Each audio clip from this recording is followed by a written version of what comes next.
That one sometimes I do untangle. This one I just I give up. That's it.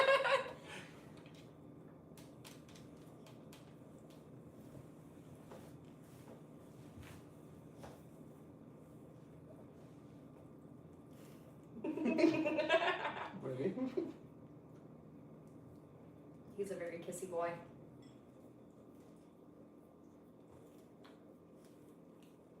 What do you got going on the rest of the day? I have a spot up in Round Rock. Oh, cool. At the piano bar? I think so. Is it Rockies? Yeah. Yeah. Yeah, that's a great room. Oh, good. I'm excited to do it. And then I just have to, I have an episode due tomorrow, so I'm going to be editing the rest of the day. Cool. What about you? I think I just got a spot leader and then just got to do some, like life shit, like fucking getting groceries and I did that yesterday. bullshit, You know what I'm really into that's been like a nice part of living here? I fucking love a good grocery store. Like it really just gives me a fucking dopamine hit like Noah. I'll never have my groceries delivered because I enjoy going. Yeah. And a woman on the plane told me about Central Market. Oh, have you gone yet? I've gone twice. So yesterday. Isn't it great? Oh my god. It rules. It fucking rules. So the first time I went was right after I picked Laura up from the airport because I knew she would want to go grocery shopping right away because she's like so picky with food, right? Yeah. And so I went and I was like, oh, I gotta come back here when I have more time. Oh, it's so awesome. On like weekends I went and I was just looking at apples and this lady's like, she's like the apple lady there. Or she's like the produce lady. And she's like, you looking at these apples? And I'm like, yeah. And she's like, here, 1 second. And then she like pulls out a knife and she like took some apples that she's like, this is my favorite apple. And then like cut me off a piece of apple. And now it's my favorite apple. Oh. She's like, just like that sort of like extra step was like, wow. Mm-hmm. It totally reminds, like the setup, it's like IKEA, but for food, where like you have to go through every section to get to any section that you want. You can't just circumvent produce to get somewhere else. So that part of it is cool. But the fucking selection, I'm like, I didn't know there were this. Yesterday I was looking at 8 different types of mangoes. I thought there were 2 different types of mangoes. I had no idea. And then they got that mushroom thing. Oh my god, the mushroom thing is fucking cool. The amount of like garlic and different like produce that I would have never heard of, vegetables that I didn't know I could get, certain herbs that I didn't realize I could get fresh. They have fucking escargot. Yeah. They have such a good meat selection. I was able to get pre-marinated poke, which I usually can only find at fucking Costco. So I'm in love.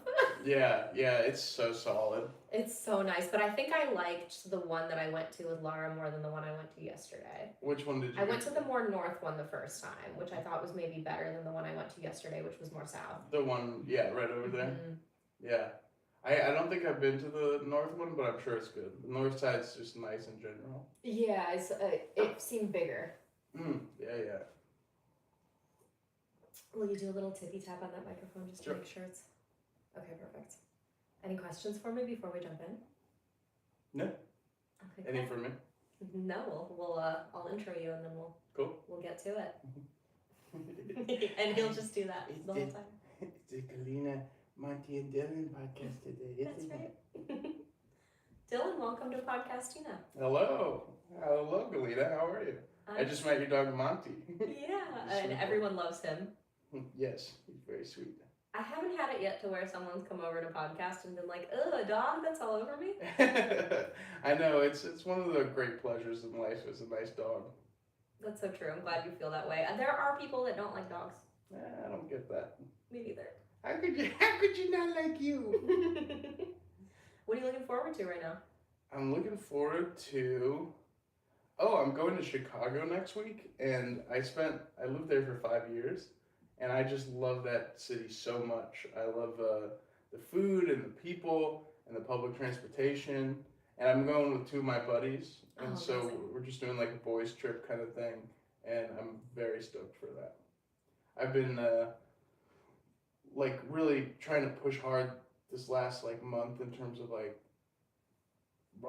stuff, the stuff we all do, and then next week I'm not going to do anything. And it's St. Patrick's Day on Tuesday. In Chicago. Chicago.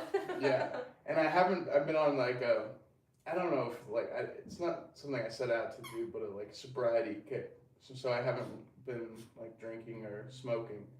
And so I'm gonna drink a lot on Tuesday specifically. You lived there, so you've been to a St. Patty's Day there before. Isn't it pretty notoriously nutso for it? Yes, they love St. Patrick's in Chicago. Are they the city that turns their water green? Yes. Okay. Yeah, they dye the river green in the morning, and then everyone kind of goes out and there's a parade. But simultaneously, it's going to be like 25 or 30 degrees, so we'll see what happens. Good old, well, not Northeast, Midwest, but like the Great Lakes cities are notoriously freezing. Yes, yes, I think so. You ever been? I have. Well, I grew up outside of Cleveland, which has a very similar climate to Chicago, and it's like 6 hours away, so I used to drive there. I haven't been there in a really long time. I haven't been there probably since I was in college, but I used to like going. When you went in college, would you like do the whole drink thing? A little bit, yeah. I didn't party too hard. I would go to visit. My roommate's relatives used to live there, so I'd go with her.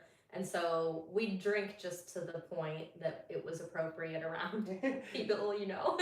You strike me as someone with like that knows how to like moderate. Usually. What do you not moderate on? I generally moderate on everything. However, I drank so much that I threw up recently here. Nice. And it was welcome. Thank you. It was the first time it had happened since my 30th birthday, I think. I had like a very tumultuous week of just kind of feeling disconnected, a little bit lonely. I think it was like my 3rd week in Austin, and so I didn't feel like I had necessarily connected with anyone yet, like friendship-wise. I'm in this weird spot where like I sort of know, like even us, right? Like I've known you, but we haven't gotten that close, and you've been out here, so I'm trying to kind of like reestablish some of these friendships and like grow them, and it just takes time. Yeah.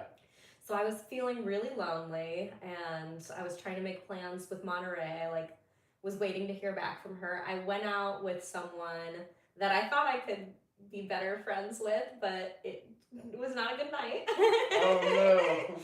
And a couple days later, finally, I hear back from Monterey, and she's like, let's do a little girls' night. She introduced me to Jenna Sparrow. We had so much fun.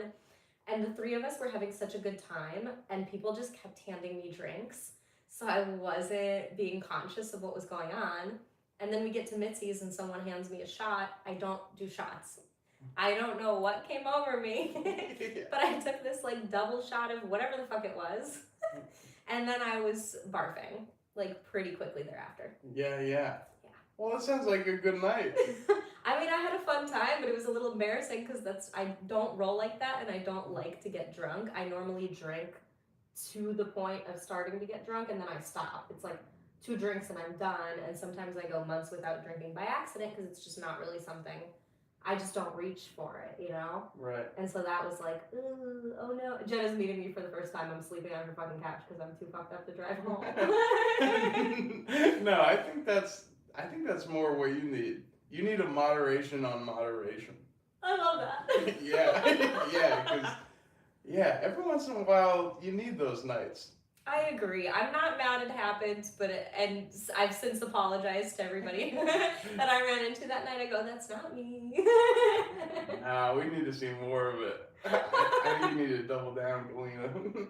It's tough because I do feel like there's a bit of a party culture here. Yeah, there is.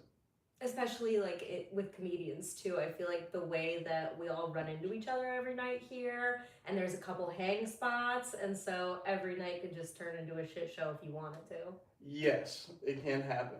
And it's interesting too because Austin has a party culture and simultaneously like a health and wellness culture. Because you notice like in the morning they have like those walk clubs and those run clubs with all the hot people. I watch them from my car while I eat like cheese croissants. I look at the hot people all running around. I go, wow. So yeah, it is strange, but yeah, there is a party culture here for sure. They're not the same people, I don't think. You don't think that? Probably not. If they're waking up at 7, they're probably not drinking the night before. Mm-hmm. I think there seems to be a big divide here between there's the folks that you see out on 6th Street on the weekend who surely climbed out of a sewer to go out that night. Absolute ghouls. You see them and I don't understand why anyone would even want the idea of going out on Dirty Sixth on a weekend. I would rather chew off my fucking arm than be part of that. They're 19 years old with fake IDs. It's 1,000%. max. Standing in line to be in a place where you can't hear anything and can't even get a drink. Right. And then the opposite side of that is the run club people who are wearing all the devices, the Whoop and the Apple Watch and the Oura Ring and tracking every fucking minute of their sleep tediously and going and doing blood tests because Huberman told them to and doing every fucking protocol under the sun. It's like one or the other. Yeah. Yeah, it's optimizing to the point of like that's your addiction. Yes, it is an addiction. Yeah, so like ideally trying to find some place between the ghouls and the robots. You know? I find I struggle with that a lot. It's like because especially as I'm getting older, you tend to think about more like, oh, how am I living my day to day? But yeah, I don't want to be the robot, and I don't want to be a ghoul either. It's an interesting place to try to find. Maybe that can be the impact that I try to have here, is to be like, moderation, folks. Man, that's my niche, moderation. And then we get you to, every once in a while, get like shit-faced and throw up. It's like those things, those movies where we adopt something from each other's culture. Like Freaky Friday. Yeah, Freaky Friday. That would be so funny, like really healthy person, optimized person, Freaky Fridaying with someone that goes out on 6. Yeah. What would Galina do if she was a fat alcoholic, and what would Dylan do if he like went to bed and woke up on time? That'd be a movie. I'd go see that movie. I know, I would too. That's really funny. Yeah. No one steal that. Yeah. Copyright, trademark. So, you moved here. Yeah, new cities can be lonely for sure. I remember even when I lived in LA, it took me at least a year to like really find my group. Same. Yeah.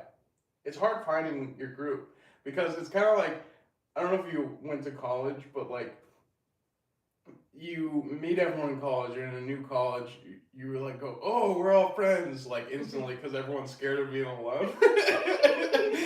And then, like 6 months, you look around and you're like, I actually fucking hate these people. I actually hate like 50% of you, you know what I mean?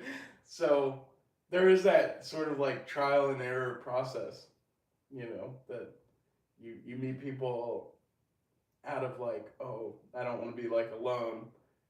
And then that gets you to find your actual people.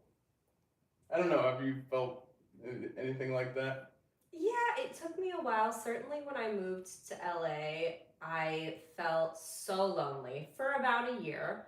And I think that at that time, my 23-year-old brain was very much protecting me, and I wasn't registering that that's what was going on. I was just such a delusional optimist that I was so excited to be in LA from Cleveland. And I was like, oh my God, I did this. I got a job. I got an apartment. Galina in the big city. That's right. And so I was really focused on that and not doing inventory of how I actually felt. I also didn't know how to feel my feelings or identify them until I was probably like 28 or 29, if I'm being realistic. Oh, Monty. Don't interrupt me. I'm saying something smart.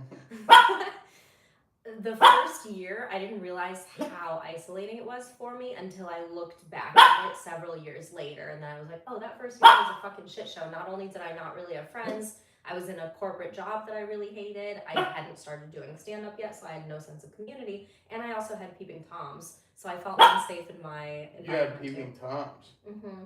Wow. Yeah. That must have been scary as fuck. It was. It was terrifying. And I had to break my lease at that apartment. And it was like this fucking shithole apartment on Motor Avenue in Palms. First floor, living by myself. First floor, peeping Tom. Huge mistake. Fuck. So originally it happened, we had like this on-site property manager, this sweet little lady named Maria. And she came up to me one day and she goes, "You're not leaving your windows open at night, are you?" And I go, "No. What? ¿Por qué?"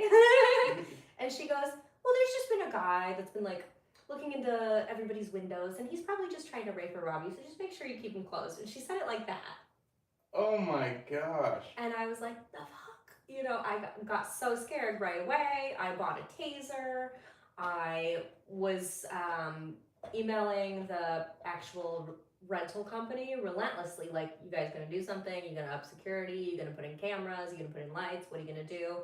And they weren't doing anything. It was like every email I sent was just going into the fucking ether. Because they owned a lot of buildings, and it's like, of course, they were just slumlords. Right. And one night... It's so true. It's so true. Yeah. So I started, like, sleeping on my couch with a baseball bat. I was so scared. Jeez. I was absolutely terrified. I hear all this ruckus one night, and I go to look and see what it is. And I lived next to this couple. The boyfriend caught the peeping Tom looking in on his girlfriend. He chased him down the street with, like, a fucking crowbar. And then after that, security, like, the apartment complex finally put in motion-censored lights.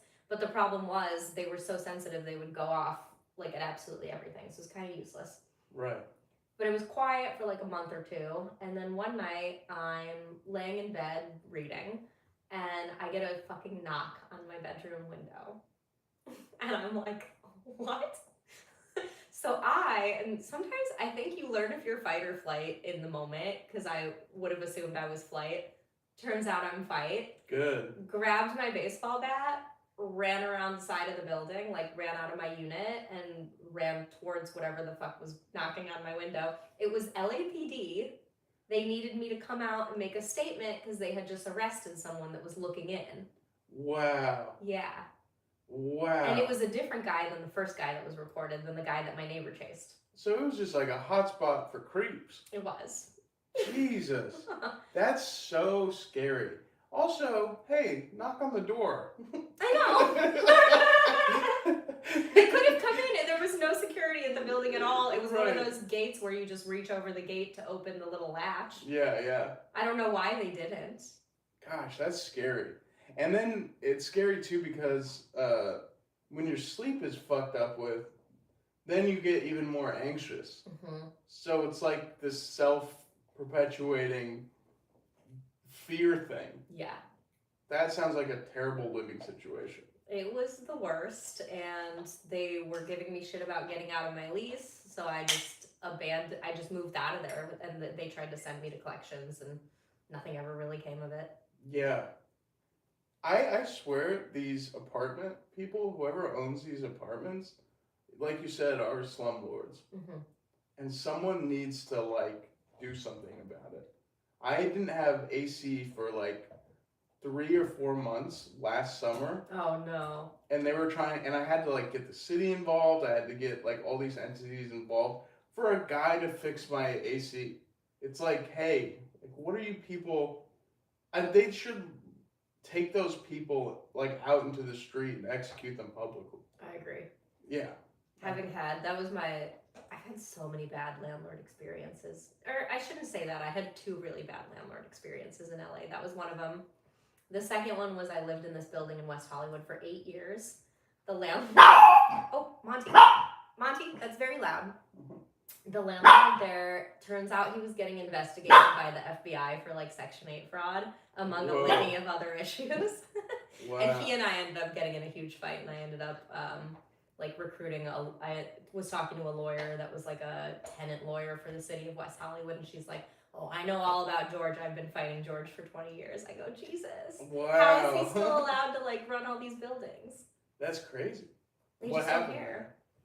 So I had been in the building for a long time, so I had amazing rent control. And during the pandemic, he decided that he was going to start running Airbnbs out of the building, which was illegal in West Hollywood. Yeah. And also very fucking annoying. Right. Because the Airbnb shared a wall with my bedroom window. So there would be people partying in there all the time. I was getting woken up at least once a week. People, like couples, were coming to stay in the Airbnb and fighting in the fucking courtyard, and the cops would get called, and it was just like a mess. And it went on for months, and I was like, please stop with the Airbnbs. Please stop with the Airbnbs. Like, you know you shouldn't be doing this, and I'm getting woken up all the time, and you're not giving me any concessions, you know? Like, you're here pocketing all this extra money off Airbnb. Meanwhile, I'm losing sleep. For what? You know, I'm not here to help you make money. Right. And then on top of that, I think he was like annoyed that I had such good rent control. So he started trying to find ways to get me out. And then it just turned into this like tit for tat thing where I ended up reporting him to the city for the Airbnb thing, and he like knew it was me that did it. And then he tried to evict me because I put in a window air conditioner, even though everybody else in the building had window air conditioners. And it turned into this whole thing. And then I invited, I was having, did you know Jeff Carasalis? Mm-hmm. Okay. So for context, this was a comedian that definitely had PTSD and could get really angry if he wanted to. So he came over to help me with the air conditioner because he was like in construction. And then he met my landlord and like didn't get into a physical altercation with him, but was like screaming at him and they were like threatening each other. And it was like a whole fucking thing. Jeff. I mean, Jeff honored me, so like, I respect him for that. Yeah, for sure. And then after that, I was like, I will only live in apartment buildings that are major corporate owned, that have like rules and regulations that, you know, go by the book. And so I don't trust like mom and pop situation landlords anymore because of that. I know they're not all bad, but I had so many bad experiences that I was like, I just can't do this anymore. Totally. Yeah. Good for you. Yeah, now you're in like a very corporate, like kind of place, but I'm glad this new place is working out for you. Yeah, and I could, like, you put in a work order, they fix it right away. That rules. Well, good. Have you had bad landlord experiences besides the one here with the air conditioner? So it was just more like living situations, especially in LA. There was this one, I was in a studio in Glendale, right by the mall, and there's this senile old guy that lived next to me, and the walls were just like paper thin, and every night he would just fucking yell like and just scream into the night, and he was just a scary dude. And then one time he like invited me over, and he's like, look at all the medals. Look at all, and then he's like, and look at this gun. And he pulls out a gun and like is blocking the entrance. And he's also simultaneously being like, I hate black people and gay people, and I just like kind of like looking around, you know what I mean? So that guy was just more scary. And then another time in that same building, you know, I get woken up to a knock and I open it up, and it's like this man and this woman both in suits. They're from like the FBI or CIA or something like that. And, you know, I just like woken up and I, you know, smoked a bowl or whatever, and I'm, you know, all this. And they're like, can we come in? And I'm like, I guess. But then you take one step further into this like shoebox. And they're like, so these people to your like left and right, like what's their situation? I was like, I don't know, you know, sometimes they yell or argue at night, and like they do. And I was like, yeah. And they're like, how many people? I was like, oh, it's like, I think 2 guys and a woman. And they go, a woman? And I go, and I go, yeah. And they're like, thank you. And then they like rushed out. So I don't know what the context was, but whenever I said that there was a woman, it was like they were looking, I think she was kidnapped or something. So, you know, stuff like that. But then I was in a different building, and this one was actually kind of a positive bad landlord situation. There's this landlord in a place that I lived. I'll try to keep it vague, but it seemed like they were just like it was a front kind of place, to launder money. And one day we just stopped paying rent because I think we just were late for a month, and no one said anything. And so we just stopped paying them. And they never said anything. Wow. Yeah. How long did that go on? Well, because one of the times that I was like, usually you would pay rent through whatever, but then one of the times I was going to bring in a physical check. So I brought a physical check, and it was just some like old lady at a different work. Because I went to what I thought was like the leasing office, which was across town, and it was just like, I was like, oh yeah, is like Cindy here? And they're like, Cindy? And they're like, Cindy? And she just like kind of pops her head out, and she was like, oh yes, come over here. And there was like, it was obvious that it had nothing to do with like the building at all. That her name wasn't Cindy. Right, or that she was just at her work. It's because she pulled me aside in like an office that like wasn't hers, and was like, all right, just give me the.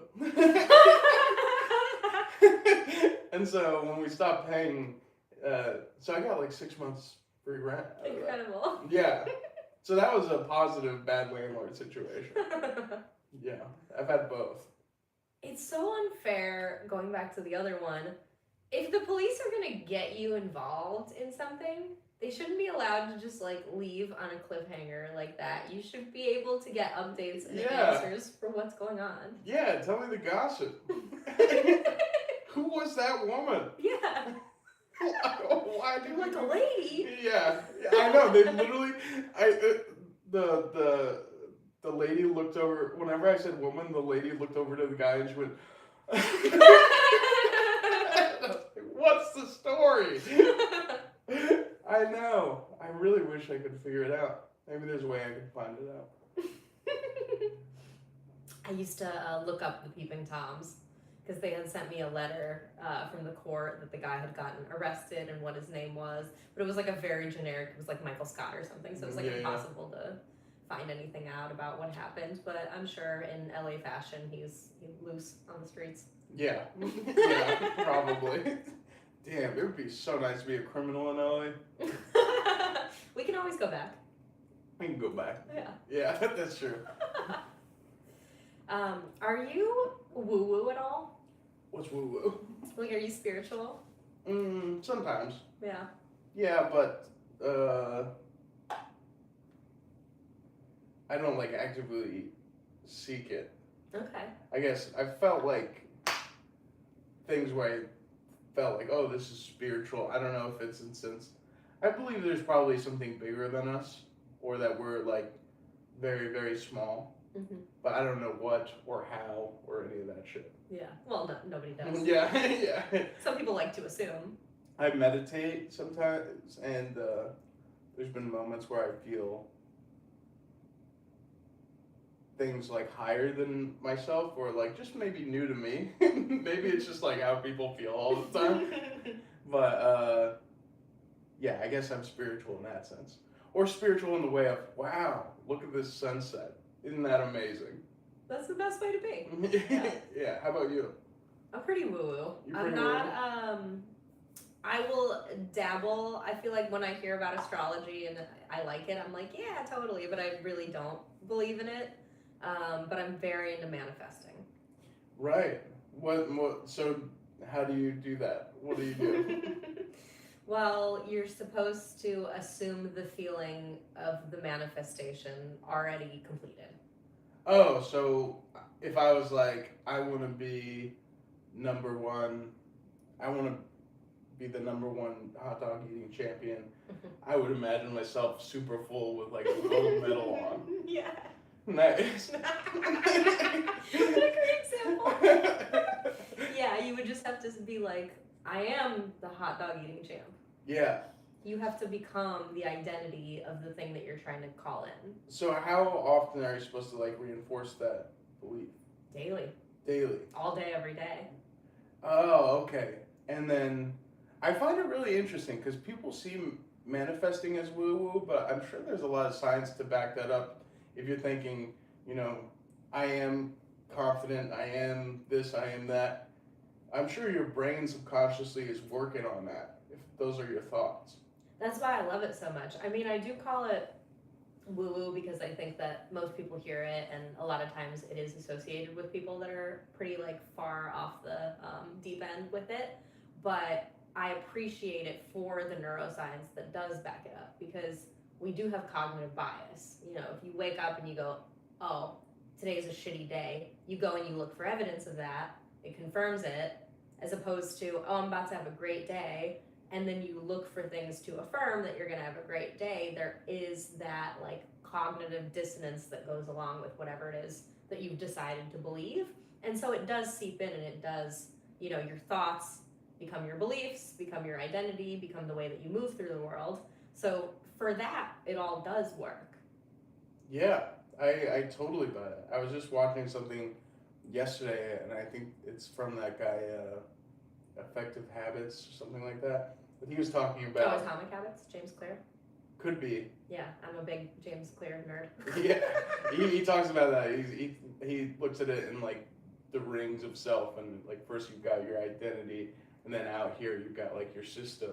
Yes. And so if you work from identity outward, because most people go, if I run 5 days a week, I'll be a track star. When he suggests that you should be like, I am a champion runner. That's who I am. And then working outward is like, oh, okay, I do that because I do these habits. But to my core, I am the thing. Mm-hmm. That's exactly what it is. He has this great quote.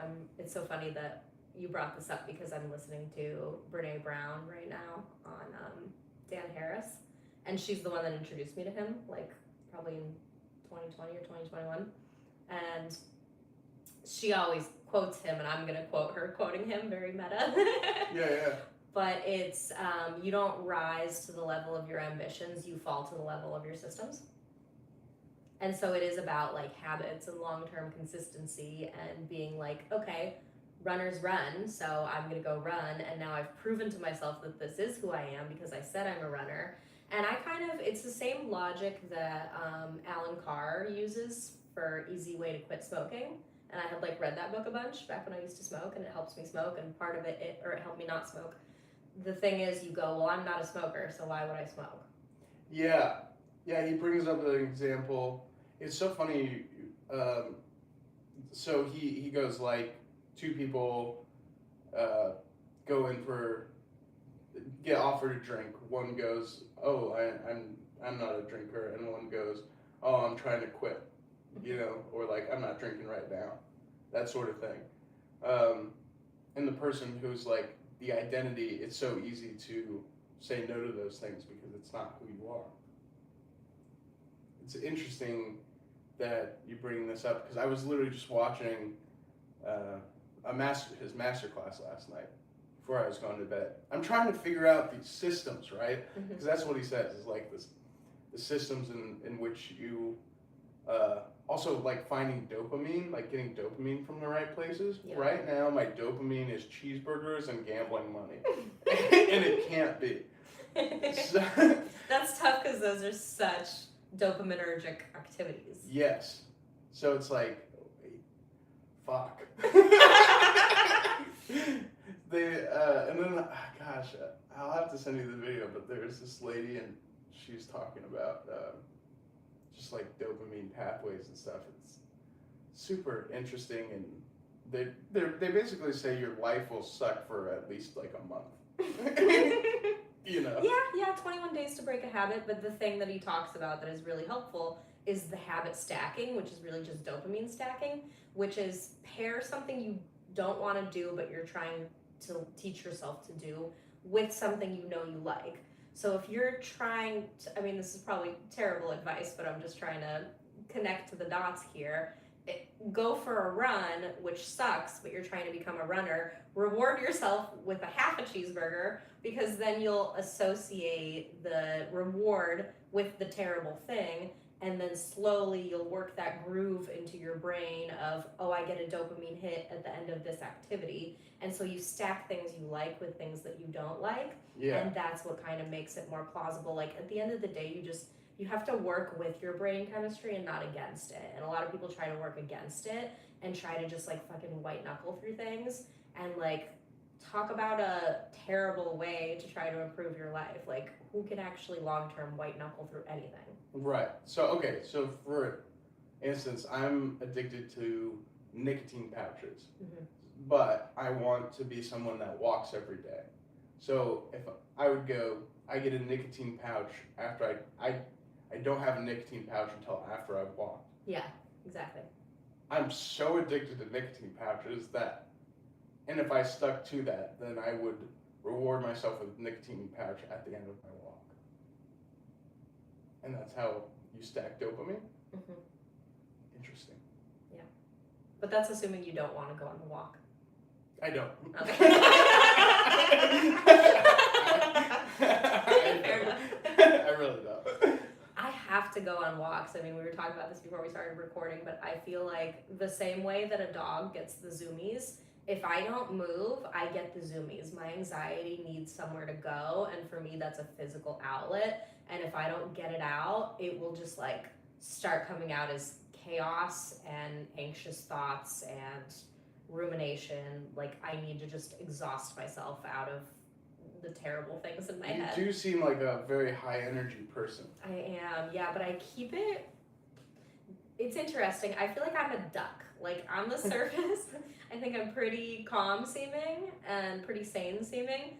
But underneath, like the paddling that's going on under the water that people don't see, I keep such a tight lid on the chaos. And the only reason I can keep that tight lid on it is because I busy myself with things that help me like move that energy out. Interesting. So you have to, or what does it look like when you don't get the energy out? Just super anxiety? Lots of anxiety. I do self-medicate with weed. I definitely hope that there's a version of me at some point that doesn't smoke as much as I smoke. I don't smoke until I'm like done with everything for the day. It's definitely like a before bed activity for me, but I certainly use it as a crutch to like get my brain to stop, because even on days, I mean most days I'm like working out or going for a walk and still the thoughts chase me. Yeah, I know what you mean. For sure. Do you ever like journal or anything like that? I should journal more. I've gotten a lot better and more consistent at my meditation practice in the mornings, because it was like so easy to kind of establish a new routine since I just moved. I probably should spend longer. I do like kind of short, like 10, maybe 15-minute meditation sessions. I should probably incorporate like either another one throughout the day or make the one that I do in the morning longer. But that's my point. It's like, at what point, it's like, not for you, but sometimes I look at that and I go, at what point am I just fucking nuts? that I have to like do 9 things to like be what people do every day. You know what I mean? Like, what the fuck? But we all have to do that because we're not living how we're supposed to. We're not supposed to have all the terrible news of the planet on a fucking 5-inch screen in our pocket. We're not supposed to be like sedentary and be fucking just like taking in terrible information all day long, be in this like weird capitalistic, oh, I have to do 50 things just to make sure I have like access to food and shelter. We're living against how we're supposed to be I'm supposed to be collecting berries in the woods. Yeah. I'm not supposed to be podcasting. Yeah. So I have to do all those other things to try to get in line with my physiology. True. Yeah, it just feels like a lot sometimes. I look at like the day, and it's like, like to be like, okay, so let's say I meditate 20. Normally a session is for me is like 22 to 25 minutes. That times 2, that's 50 minutes. You know, bathroom and round it out to an hour. Then working out 30 minutes to an hour. That's 2 hours. And then cooking, maybe that's like an hour. What am I, a fucking Olympian? Yes, but also, I don't know about you, but I'm averaging like 6 hours of screen time a day, so I have time. Yeah, that's screen time. Mm-hmm. When do you use it? All day. Yeah, I do it like in night and in the morning. I got like one of those little brick things. Have you seen those? Mm-mm. You like tap on it, and then it locks all the apps, so you can't like Brilliant. open them. It's nice because it's like a physical thing that you have to be. So like, you know, I'll put the brick. I have the brick on my fridge, and when I'm doing my best, I brick that before bed. So then when I wake up, and my natural inclination is to pick up my phone and do this, I can't. And I go, oh fuck, I'm just awake with my thoughts. You know, and that forces me into doing other things. But the screen time is a huge one. I mean, I'm sure, you know, everyone talks about it, but just killer dopamine. And we're also in a business where like a lot of it is like DMs and stuff, where you get opportunities through the thing that's killing your creativity or time to do things that are productive. Weird shit. I know. It is where we're like working against things designed to keep our attention. That's a hard thing. And there's a building there's buildings across the world with thousands of employees, like with a specific mission to keep your screen time at 6 to 8 hours at least. And I'm just working. One dude. Yeah. You know what I mean? It'd be like, so you're fighting an army of thousands of people that went to Yale and Harvard and MIT. It's like, you know what I mean? It's crazy. I need to get one of those because the thing that I'm the most mad at myself for is checking it in the morning. Oh, it's really useful if you use it. Mm-hmm. Yeah. I have like almost a good morning routine. Almost. I do wake up and immediately look at my phone. Once I'm done checking everything and reading the comments about how women aren't funny, then I get up and do my skincare routine and take Monty for a walk and then do my meditation and my reading. What a terrible fucking way to start the day. We'll talk about affirmations. But yeah, I wake up and I go, oh, lost a couple subs on YouTube. First thing. Yeah, that's also fucking weird. I know. Our job requires us to be famous people. I know. I just want to be a clown. Yeah. And the old way of being famous was you would get good at the thing, and then you'd go on someone's platform, and then you would be famous. And now you're also the platform. Mm-hmm. So it's like we were talking about before we set up. It's like you're not just a comedian anymore. You've got to do 9 things, but those 9 things take away from the thing that you're supposed to do. It's weird. It's a weird relationship.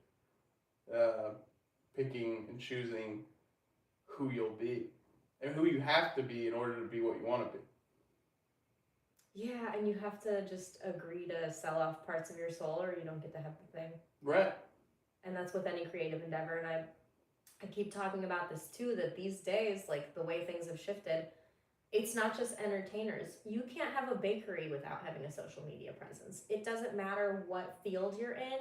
If you're an entrepreneur, if you're a realtor, if you're, trying to open like a skincare lab or whatever, you need social media. Yeah, which is unfortunate because you make that baker potentially have a less great loaf. Because the hours that person spent on it now are divided. Because they have to figure out how to make the perfect loaf and how to use Adobe Premiere. But like, what a mission, Like, this baker is born into the world and they discover that they're a baker and they go, wow, like, I have to be truly great at something requires so much focus on one thing. But with social media and stuff, it's dividing that. So now it's like, okay, I can be 70% a great comedian. Until, I guess it changes once you have money and you can have other people do that, and then you'll grow. But you more. won't get to that unless but you do won't it all get to yourself that first. unless you go 70-30 or 60-40. Mm-hmm. And it's interesting to see people's ratios sometimes. Because it's like, you're told to go on stage every night and spend this time like creative blocking. But I've also seen that happen where the guy that's amazing at comedy can't be a comedian because he doesn't want to do this other stuff. I've had that struggle a lot recently where I just go like, I've been telling myself that my focus on just the comedy has been good, but it's not going to matter because all these people that I'm mad at that did social media and got there, they were the smart ones. And now they're getting an hour or 2 hours every night on the weekends traveling and living their dream. So like, who am I to be mad at this guy who is living their dream because they did the shit I didn't want to do? I know, and it's tough because even doing the shit that you're supposed to do, I've been consistently posting on social for almost 2 years. I mean, nearly daily. And I'm not at that level yet. It hasn't like taken off yet to where it can allow me to headline. What does it require? I mean, it's almost silly to ask me because I haven't done it correctly, but I think that I haven't niched down, and that's the issue for me specifically. Because of this podcast and because I don't just talk to comedians and don't want to just talk to comedians, the algorithm doesn't know what to do with me because one week I'm talking to a functional medicine doctor about what peptides people should be taking. Next week I'm joking with you about hot dog eating contests, and I just don't get that kind of traction. And so I'm always trying to learn, I'm always trying to tweak it and dial it in a little bit more, and like it's been better lately, but it still hasn't popped off. Have you ever taken acid? No, but I have some. You should do it. Really? Why do you say that? I don't know. I just think you should. I just have that vibe that I need to go on an acid trip. Yeah. I accidentally flew with acid recently. Really? Yeah. Oh, cool. You forgot it in your... I forgot it in my makeup bag. And I was like, oops, I'm traveling with 10 tabs of acid. How'd you get this acid? My roommate forgot she gave it to me. And I forgot she gave it to me also, and I accidentally moved here with it. So now I'm the second person, at least, who says you gotta take some of that acid. You are. Yeah, I think I'm your sign, Galina. Yeah. What is it about acid specifically that you think would help me? This is just my impression, and I don't know you very well. But you say you've been posting like consecutively for 2 years, and the algorithm. But I think taking acid once and really thinking about like what it is you love and want, maybe it'll be like the algorithm, like the algorithm is nothing to me. Mm. Even if it's just for like a day, you might find something outside of the shit that we have to do. I don't know. And also, you're high energy, anxious person, and I think acid gives you realizations that a sober mind wouldn't. I think if you went out into the park one day and took acid and brought yourself water and snacks and a note that said, "I'm okay." Yeah, some fruits. You get some fruits from Central Market. You really do it with intention. I think you would find something brilliant, and then write down your thoughts. I love it. It is time. I kind of, as if I'm doing an oil change, I'll do like mushrooms here and there, maybe once or twice a year. I am overdue for a little psychedelic mission. Steve Jobs did acid. What more do you need to do? Yeah, you know? I've never done acid. As much as I've done mushrooms and enjoyed it, I've never, for some reason, acid kind of used to scare me, maybe because of the like made in a lab nature of it, but I'm sure I would be fine with my like mushroom experience. Acid is one of the most positive feelings I've ever had in my life. Yeah, I do need to do that, and it's so funny we're talking about this, and it's kind of like some of my woo-woo, it's all full circle. This feels like an in alignment conversation for me because yesterday I was walking around the lake and I thought, I don't mean to complain about my life. I'm so lucky that I get to do what I'm doing and how many people get to make money doing their craft. And while it's not at the level I would like it to be, I'm still getting to do it. And yet sometimes I wish I could go one day without saying or hearing the word podcast, because it just it just has taken over my entire fucking life. And again, I'm grateful that I get to do it, but like 24 hours of some kind of induced coma where I just don't even have to fucking think about it would be so nice. Yeah, you definitely need to do acid. 2026 is my year. Yeah. Oh, I'm gonna be a little critical of you, and take it with a grain of salt. But like, I have this little recorder, right? This is what I found, at least for me. I have this little recorder, and it's got 2 mics, and that's it. It's like 3 things. What if you like did something that like lo-fi and just had a conversation with someone you really, really fuck with? You know what I mean? Like, like something that you would enjoy that you didn't even like put out. Well, then I don't even need the recorder. Then we're just talking to a person. Right, but I guess my point is like, what about the thing is it that you like actually love? Most of it, I love that it facilitates my ability to talk to people who I would like. What if I just invited you over today to have a conversation with me? I mean, I guess I could have, but in our industry, it's so easy to be like, oh, it'll be mutually beneficial if we do a podcast, and then there's clips and yada yada, and like, oh, I have to anyway because I'm on a schedule and I gotta publish and this and that. It has helped me not only bond with people that I know a little, but also, I mean, I've recorded over 150 episodes. Like, a lot of the people I've talked to, they would have never fucking talked to me if I didn't have a platform.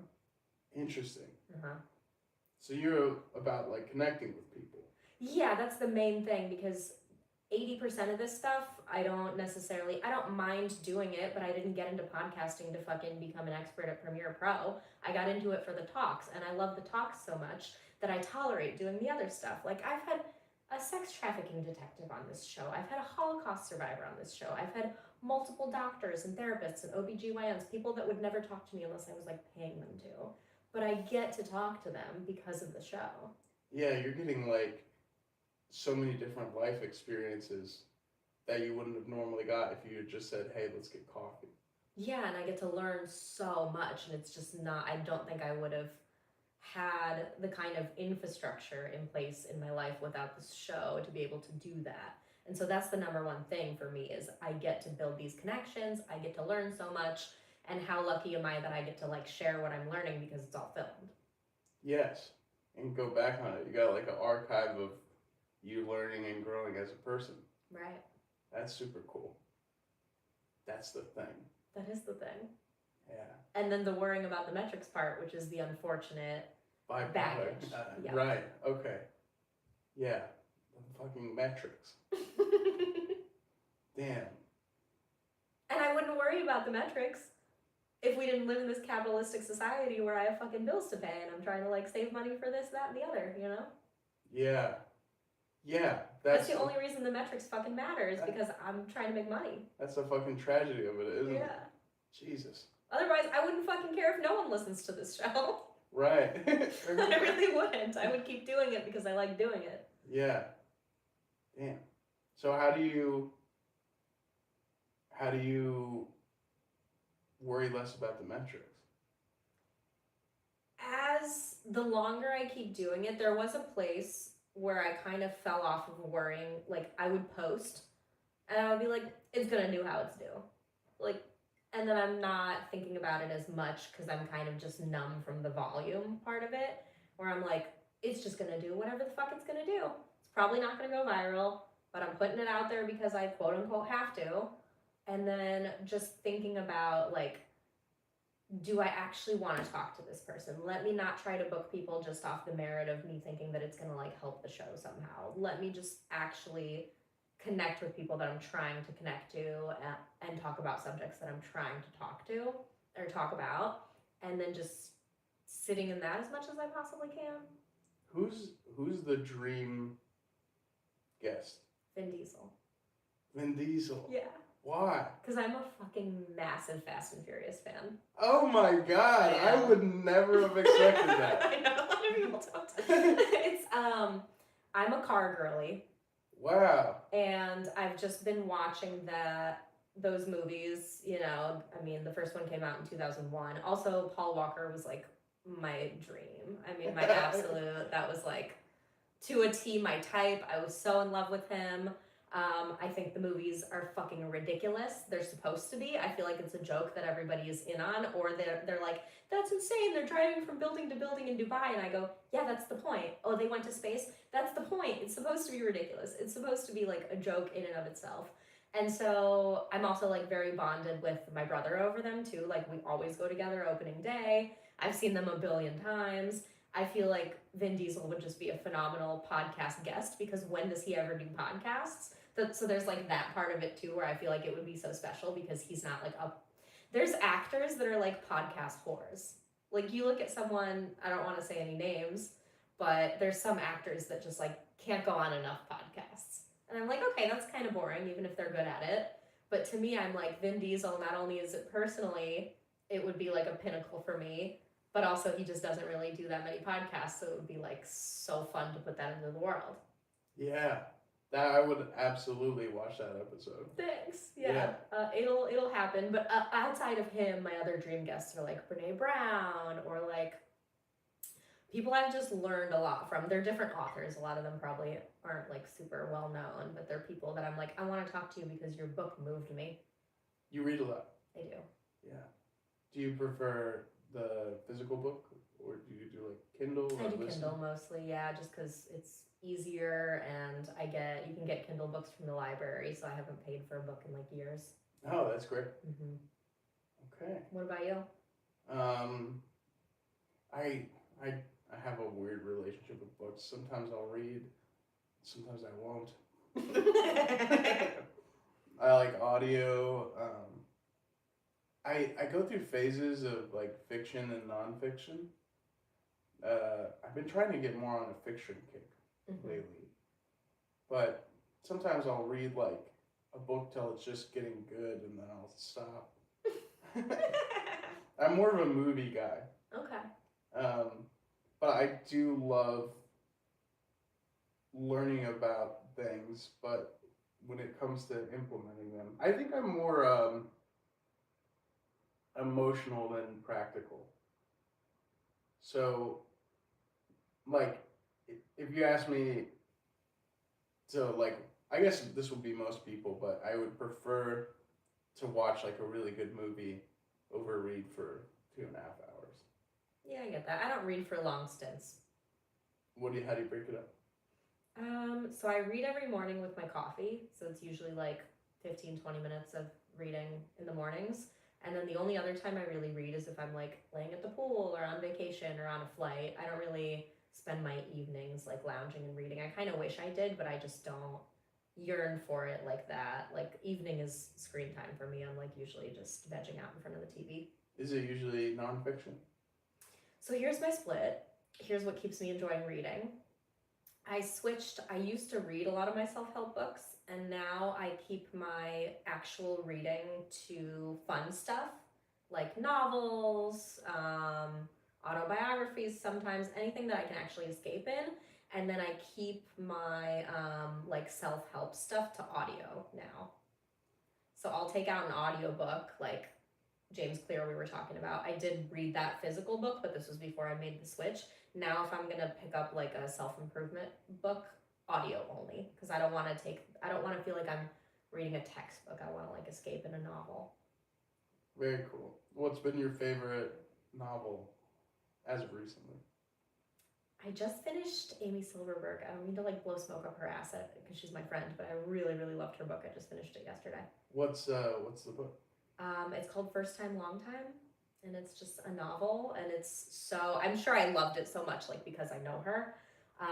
There was so much of her in the book, and that was like a person I was like sad to not see as much since I moved, and so that was really amazing. I just started this book called Priest Daddy that's really good so far. I just like a fun ride. Yeah. Do you like have you ever read like Dark Matter? That was a fun one. Loved Dark Matter. Yeah. Yeah. I love that one. If you like that one, you'll like Midnight Library too. Midnight Library. Mm-hmm.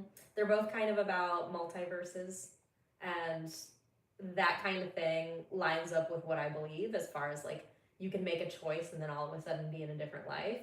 And so I love books that kind of go along that theme too. Yeah, it kind of goes along with affirmation. Sure does. Yeah. What do you think like there's multiple universes where you're like, I don't know, there's a universe where I'm sitting over there and you're sitting over here? Kind of, yeah. It's more fun to believe that there are. Yeah. Wow. What do you think of this one? The universe we're in. I have high hopes for it. Yeah. It's a little scary sometimes, but... Yeah, I always wonder if, like, I forget where I read or heard this or saw an Instagram reel of someone saying what they read, what they heard. But it was this guy, and he was arguing that life is much better, like, life is the best right now in terms of where we are historically, but that the framing in which we're seeing the world is only negative because, like you said earlier, we're seeing every problem of the world, and it's lucrative for these people to give us anxiety. Yeah, 1,000%. That's true. It depends on by what metric you use, because best is subjective, right? I used to think, being a car snob, I would be like, well, the best car is this, and it's like, for what? Best for what? Best for safety? Subaru.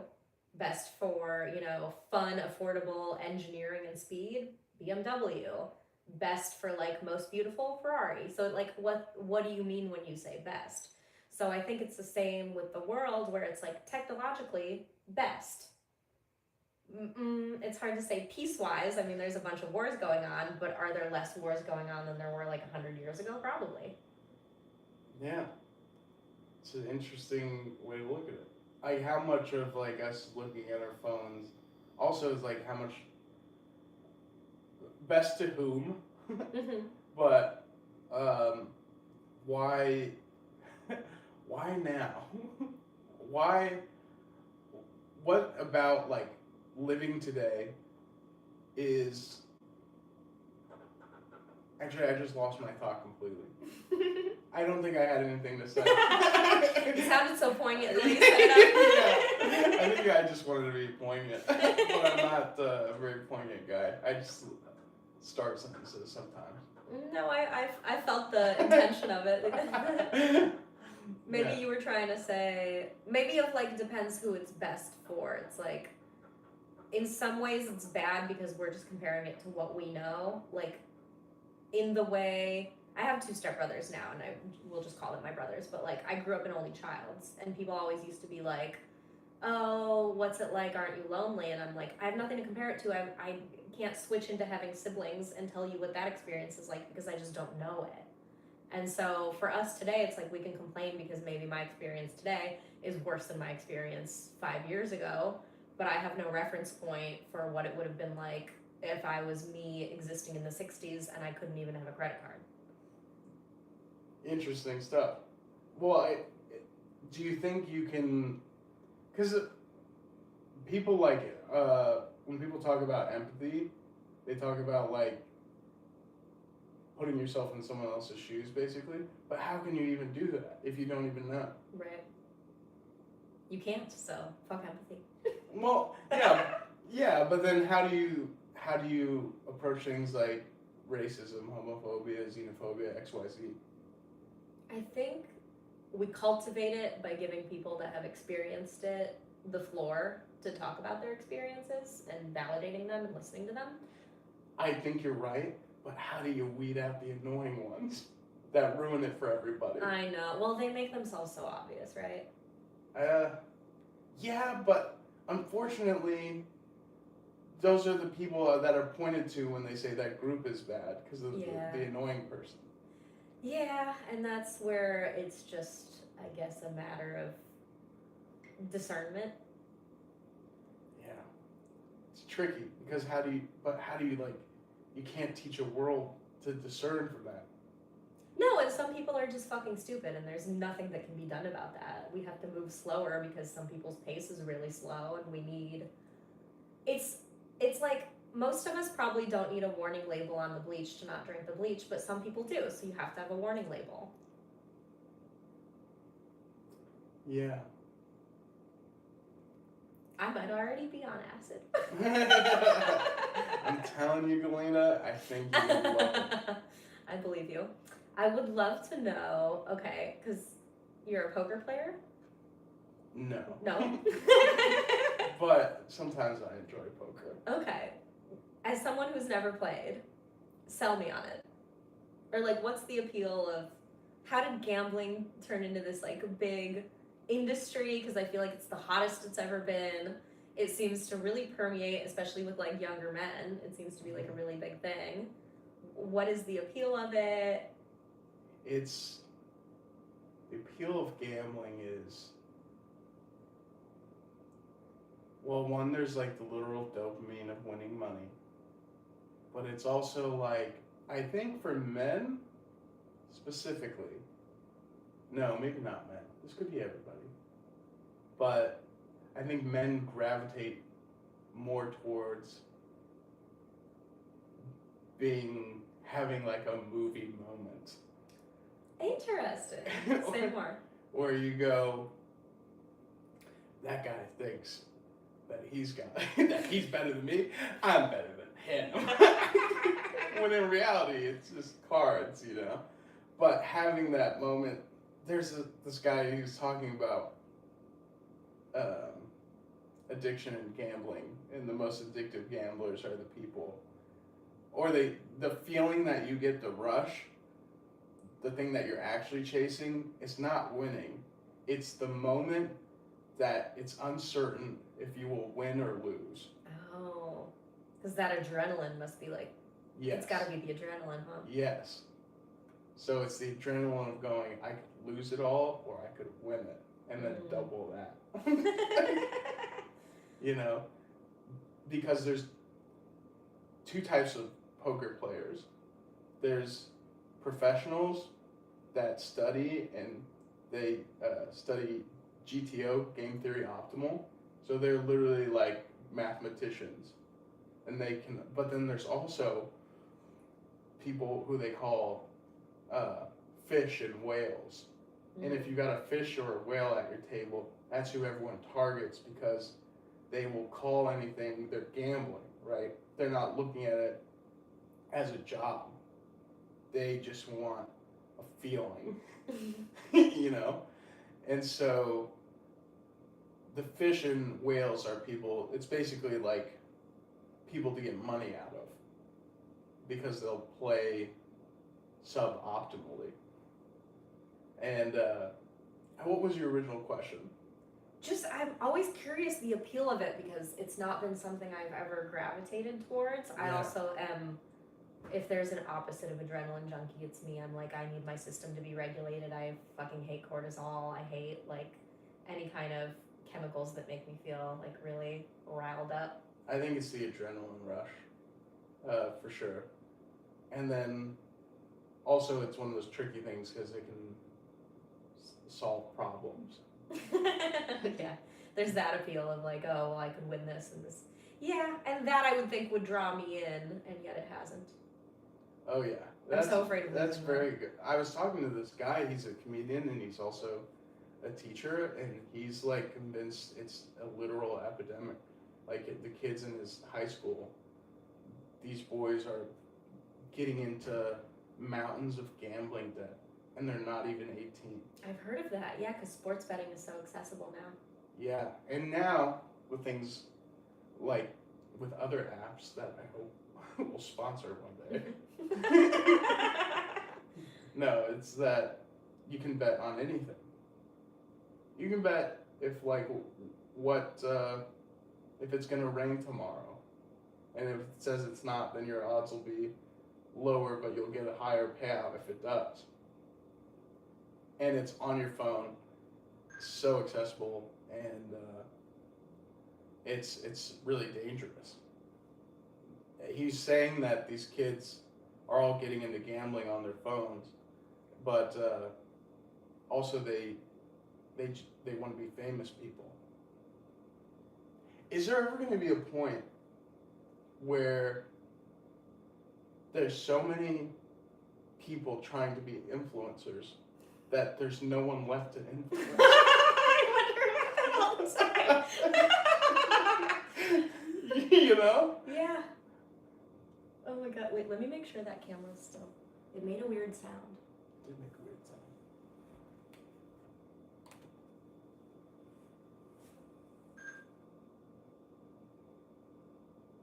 Okay. Maybe that's the sound. Why is it? Memory card full? No fucking way. Okay. Hang on. That can be possible, but maybe it is. Let me take it out and clear it. And then we'll wrap this thing up.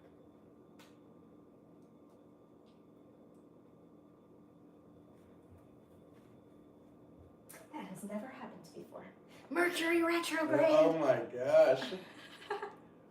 Is Mercury retrograde, is it a good or a bad thing? It's supposed to be a bad thing for technology. But what about for humans? Oh, I don't know.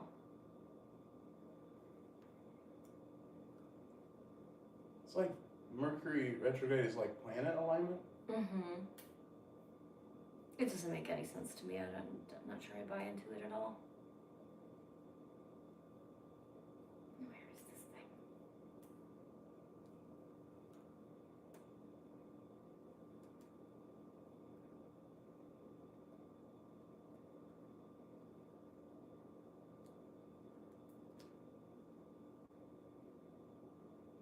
There it is. How could it possibly be full?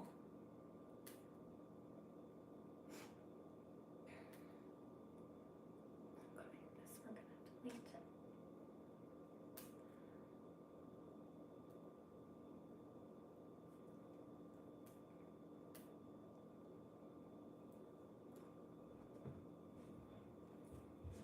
Weird.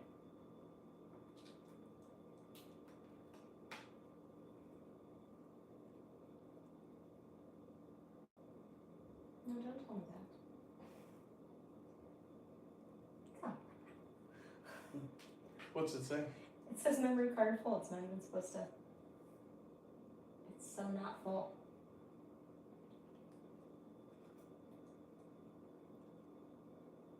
Get out of here with that. I just deleted a massive file.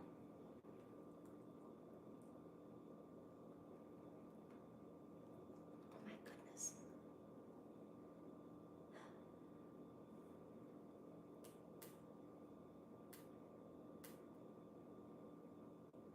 Okay, literally not full.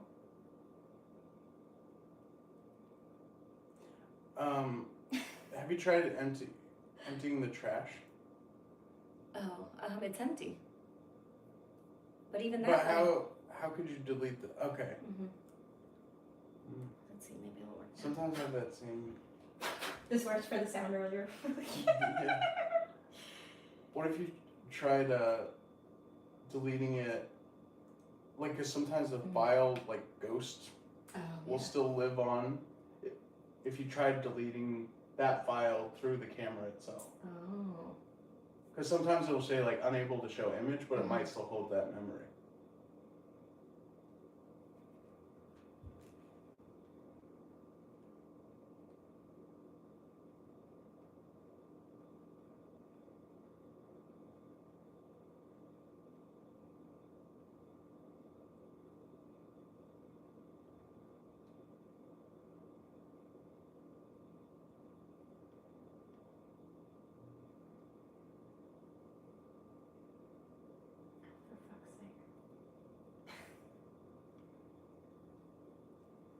like when you go to like the playback and it shows which files, does it show one that says unable to display?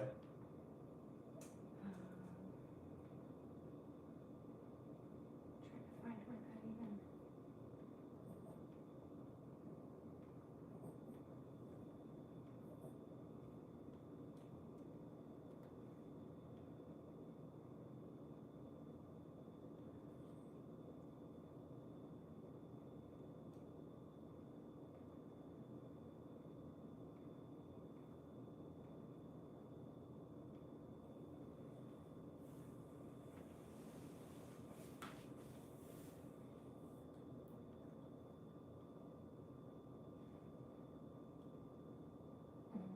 Nope, that's today's.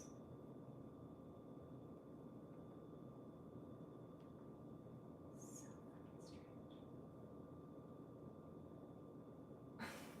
Do you mind if I look at it? yeah, of course. Sometimes I run into that problem with my camera. I've never run into that before. So, how do you go to where it's just listed? Should be a button. Okay, so we're gonna get out of here. We're gonna go to this. Memory card full. Okay, 1 video, 2 video.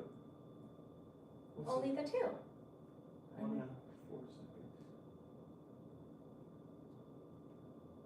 So weird. Maybe it was recording in a higher quality? Maybe. I didn't change any of the settings, but it could be.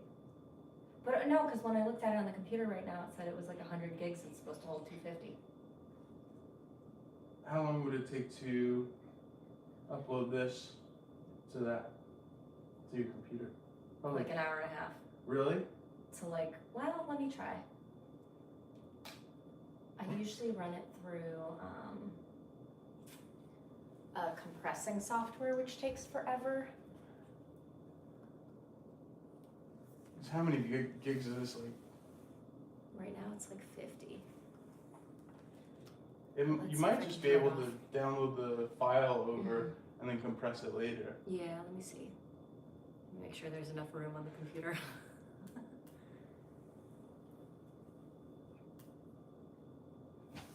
It's just so strange. And then I go to get info. And it says there's only 50 gigs on the card, which should mean there's 200 free ones. Yeah, you might have to reformat it.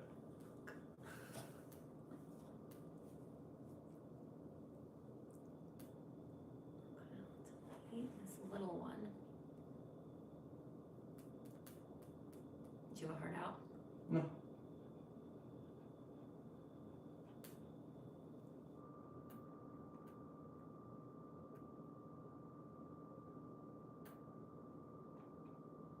Oh, good, I have space on here. Okay. There we go.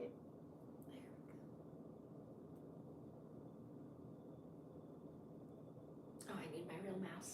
I can't drag on the MacBook without a mouse.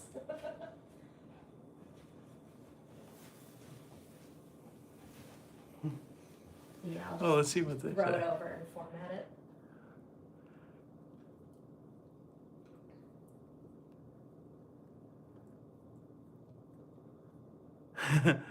God bless you guys are trying to start a podcast. You guys are probably from the middle of nowhere and trying to get famous. Yes. Oh my god, I forgot about the YouTube live.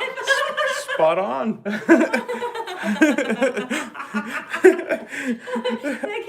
I guess call it how you see it.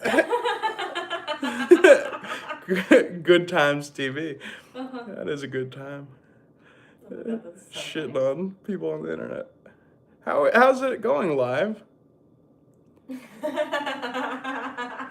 got 10 people looking. Nice. Oh, a bunch probably fell off because just started troubleshooting and didn't say anything and completely forgot I was on the live. What is this channel supposed to be about, Galina? Podcasting and comedy. And troubleshooting. Any tech people in the chat. Yeah. Any tech people know? Does he need a CPAP machine? Yes. Yes, if you know anyone, please send them my way. Oh my god. Why the amber glasses? Let me see if I have another. Maybe I have another SD card floating in my drawer. I just That's gonna take too long. I just found these glasses and They're very cool glasses. thank you. I like them a lot. Technically, I think I should get blue ones, but we're just going off of what's. I just got these glasses. I don't know what to say. Galina was nice enough to invite me on this podcast. Let's see. Oh, let's just do this. I think she wants some of those cheese ball. I don't know what that means. Let's see. He's the gay friend? Yup. How'd they know? Hey, yeah, these people really know me. I thought this channel was about paint dries the slowest. Oh, very nice. That's so funny.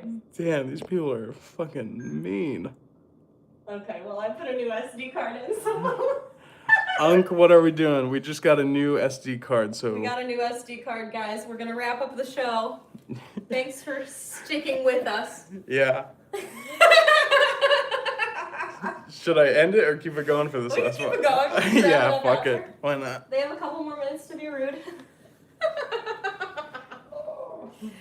Oh my god. But you would so never funny. be rude to anybody. You would never be rude. You're so nice. That's right. He's the best thing about the channel. Yes, you are. Except I need this cord. All right. Well, we had some technical difficulties, but we have been going for over an hour, so we'll wrap this shit up. Yeah. Yeah. Dylan Sullivan, where can people find you? I feel bad. We had all these technical issues just so I can do my plug. Well, but I need to end the show. Yeah. No, I just feel bad. Don't feel bad. Instagram, I'm Dylan Ray Soul on Instagram. That's where they Amazing. can find me. Well, thank you so much for doing the show Hey, today. thanks for having me. Thanks for hanging out with us. And thank you everybody for listening. Bye.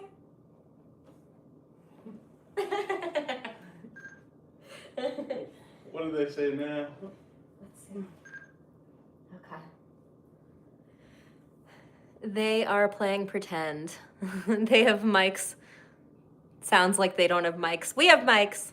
Unc, don't leave. Still got to get the digits. Hilarious. Thank you guys for tuning in. Sorry about that. That was very chaotic. Next episode, we'll debate which paint dries slowest. That's okay. Thanks for signing on. All right. Have a good day. Bye.